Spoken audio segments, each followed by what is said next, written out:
Aziz şagirdler, bugün artıq 3-cü dərs biz izaha keçirik.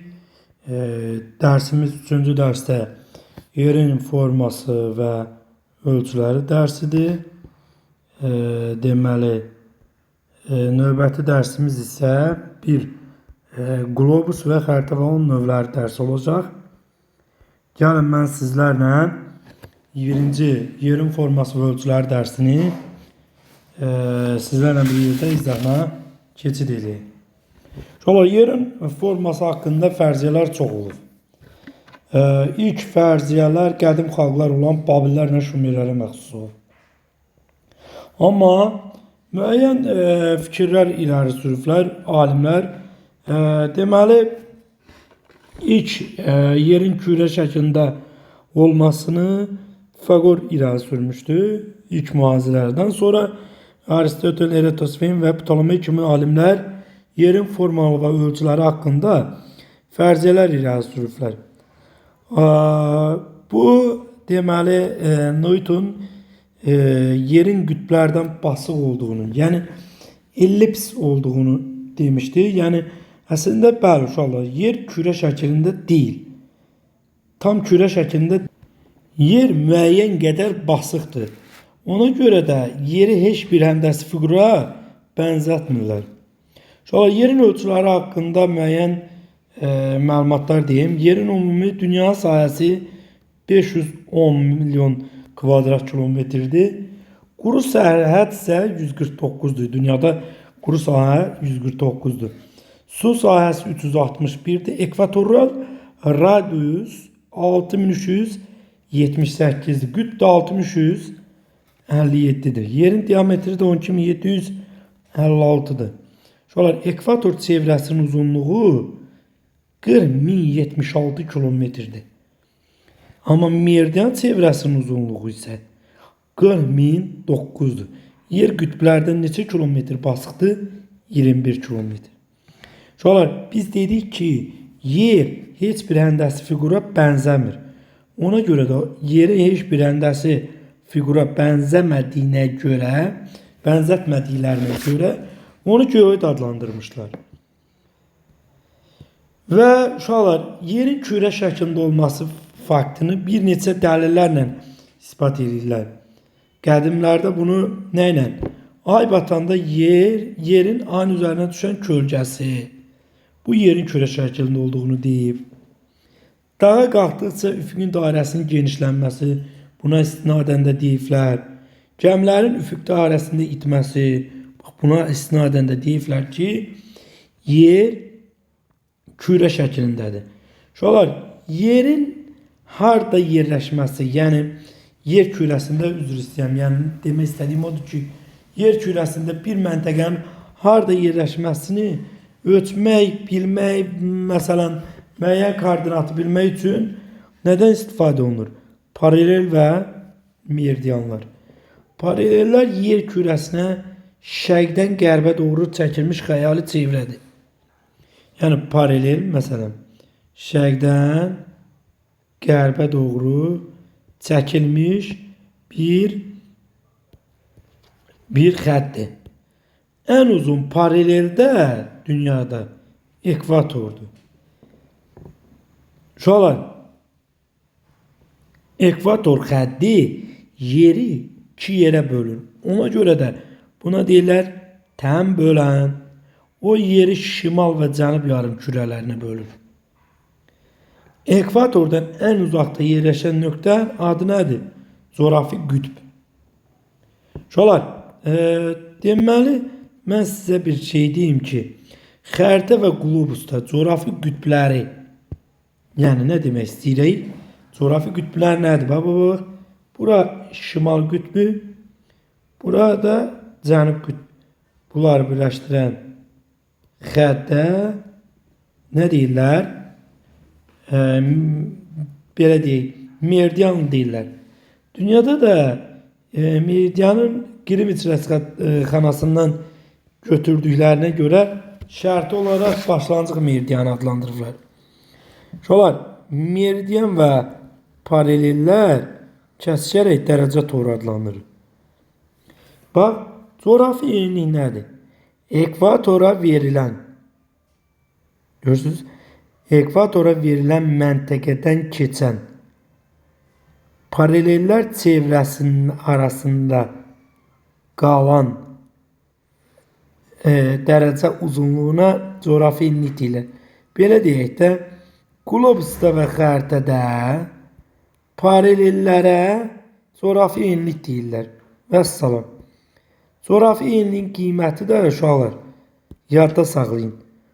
10, bax 0, 10, 20, 30, 40, 50, 60, 70, 80, 90. Yəni, coğrafi enlik 0-90 arası dəyişir. Ekvatordan yuxarı yarımkürəyə deyirlər nə? Şimal, aşağıya nə deyirlər? Cənub. Coğrafi uzunluqda, uşaqlar, coğrafi uzunluqda qütbləri birləşdirən, bir dəqiqə zəhmət olmasa, qütbləri birləşdirən xətdir. Bunun da dərəcə qiyməti 0-180 dərəcə arası dəyişir. Uşaqlar, mən inşallah koordinat məsələlərinə aid ayrıca bir məsələ dərs çəkəcəm öz yerində. Paralellərin hər birinin öz qiyməti var. 0 paralelin qiyməti 111,3, 10, 109, 16, 20, 104, 30, 96, 5, 40, 85, 4, 50, 71, 7, 60, 55, 8, 70, 38, 2, 80, 19,4, 90 isə 0'dır. Və qlobus. Şöyle qlobus yerin kiçildilmiş modelidir. Yəni yer necə formadadırsa, onun modeli qlobus adlanır. Qlobusu ilk dəfə 2-ci əsrdə, yəni eramızdan əvvəl Molokskinin düzəltdiyi güman olunur. Amma deməli Martin Beyham da ilk dəfə 1492-ci ildə qlobusu yer alması adlandırıblar. Və qlobus miqyasına görə 3 yerə bölünür uşaqlar. Bu hansıdır? Burada görürük. Böyük miqyaslı qlobus var, orta miqyaslı qlobus var, kiçik var. Böyük miqyaslı qlobus 30 milyondur. Orta 50 milyondur, kiçik də 83 milyondur. Bu xəritə və onun növləri dərsi, növbəti dərsdə. Uşaqlar, xəritə nədir? Xəritə yerin kiçildilmiş şərti işarələrlə təsvirinə xəritə deyirlər. Yerin, bax yadınızda saxlayın uşaqlar. Bax deyək ki, bax bu yerdir, tutaq ki xəritədə. Bunu kiçildib. Müəyyən şərti işarələr, bilirsiniz də, şərti işarə vacibdir. Xəritənin oxunması üçün vacibdir. Müəyyən şərti işarələrin yerin kiçildilmiş, ümumiləşdirilmiş, sadələşdirilmiş təsvirinə dedik nə? Xəritə. Uşaqlar, xəritələr çoxdur. Bax, gəlin xəritələrdən deyək. Birinci, kontur xəritə. Uşaqlar, bax, kontur xəritə. Əgər rəngsiz çəkilən xəritə varsa, buna kontur xəritə deyirlər. Məsələn, mən dərsdə, məktəbdə 6-cı sinif olanda bunlara kontur xəritələr aldırıram ki, uşaqlar xəritəni öyrənmək üçün müəyyən rənglər verərək xəritəni öyrənə bilərlər. Əgər xəritədə dövlət sərhədləri müxtəlif rəng çalarla boyandıqda buna siyasi xəritə deyirlər. Yəni siyasi xəritədə nə? Ölkələrin paytaxtı və iri şəhərlər qeyd olunur. Xəritədə dağlar qəhvəyi, düzənliklər yaşıl, sarı, okean və dənizlər mavi rənglərlə verilərsə buna nə deyirlər? Fiziki xəritələr. Uşaqlar, əhalinin sıxlığı, yağıntıların paylanması, faydalı qazıntıların yerləşməsi, ümumi bir mövzudan bəhs edən xəritəyə deyirlər tematik xəritə. Bu nə deməkdir? Məsələn, tutaq ki, deyirəm, Vasif, get iqlim xəritəsini gətir. Vasif iqlim xəritəsini gətirir. Burada yalnız iqlimdən danışır. Həli get torpaq xəritəsini gətir. Görürsüz bir dənə mövzudan danışdım. Torpaq xəritəsini. Elgün get məsələn çaylar xəritəsini gətir. Bu artıq nə oldu? Bir mövzudan danışırsa xəritə buna deyirlər tematik xəritə.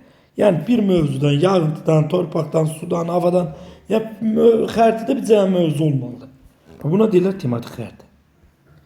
Uşaqlar, bir və ya bir neçə sutqa ərzində tərtib edilən, yəni yağıntını, bulutluğu, təzyiqi, havanı məlumatını verən xəritəyə nə deyirlər? Sinoptik xəritələr deyirlər. Sinoptik xəritələr deyirlər. Uşaqlar, əgər xəritə müəyyən, məsələn, bax burada bir şey deyir. Kartoqrafik təsvirlər zamanı müəyyən məlumatlar vermək üçün ənənəvi sahədən müasir dövrə keçid etmək üçün anamorfoz xəritələrdən istifadə edilir. Nədir anamorfoz xəritə? Əgər tutaq ki, xəritə bir mövzudan danışırsa, tutaq ki, bir mövzudan danışdı, o mövzu hansı ölkələrdə çoxdursa onu şişirdilər. Məsələn, dünyanın əhali xəritəsini verir, görürsünüz. Hindistan, Çin daha böyük verilir. Tutaq ki, əgər kartofdan danışsaydılar, tutaq ki, Polşanın, Ukraynanın, Rusiyanın daha böyük verərdi. Bu anamorfoz xəritə adlanır uşaqlar. Xəritədə müxtəlif məzmunlu xəritələr olur. Yəni müxtəlif məzmunlu xəritələr olur. O xəritələri bir yerə yığıb məlumat verilirsə, yəni bir dəstə alınırsa bunu atlas deyirlər. Yəni müxtəlif məzmunlu xəritələrin toplusu atlas olur. Atlasda nə olur? İqlim olur, ölkələr olur, paytaxtlar olur, dağlar olur. Hər şey haqqında məlumat verilirsə bunu atlas deyirlər. Sonra xəritənin iki cür əsası var. Bir coğrafi əsası var, bir də riyazi əsası var. Riyazi əsasa aiddir dərəcə toru, proyeksiya, təhrif, miqyas. Coğrafi əsasa aiddir relyef, hidroqrafik şəbəkə və s. Şöyle böyük miqyaslı xəritələr özü miqyasına görə 3 yerə bölünür. Böyük miqyaslı, orta miqyaslı, kiçik miqyaslı.